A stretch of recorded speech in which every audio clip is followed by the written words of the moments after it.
बोरा लेके ये मैं आया, ये भारी वाला बोरा उठा के मैं लेके गया हूँ। ये लड़का आश्रय में है, ये वाला। हाँ हाँ, ये जो कैप वाला है। हाँ, ये कैप वाला आश्रय में, लेकिन उठा के दूसरा वाला लेके जाएगा। अरे इसने हाँ, उसने देखा ना, ये रहा। इसने देखा हाँ कि तुम कहाँ जा रहे हो। हाँ, 3 लड़के थे, ये 3 हाँ है 3 लड़के हैं।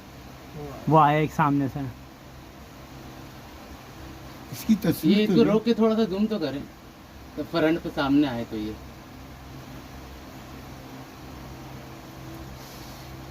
अबे उठा नहीं, इससे इतना भारी है।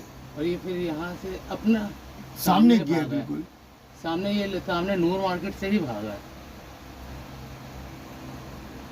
ये दूसरा लड़का उसके पीछे, हाँ ये दूसरा भी वहीं पे। ये एक हाँ, मिनट एक मिनट भी नहीं गुजरा और तुझे। 1 सेकंड नहीं सिर्फ वो गुजरा। सामने से भाग रहा है। सामने भागना था मैंने गली पे। अच्छा कैसे भागता तुझे कुछ पता थोड़ी था। अच्छा ये जो है ना, ये खड़ा भाई है। आगे बोले पेन दे दो। ओए हो, ये पेन तुम्हें है। बात पे लगाया है हाँ। इसने। ये पेन देने के लिए आया, ये- बोले पेन दे दो, हमारे मुंह पे आगे खड़े हो गए। हमने बोला पेन नहीं है, फिर उसने रजिस्टर कॉपी निकाली है, फिर पर्चा निकाला, हमारे मुंह पे खड़ा होकर ये कर रहा था। ये साथ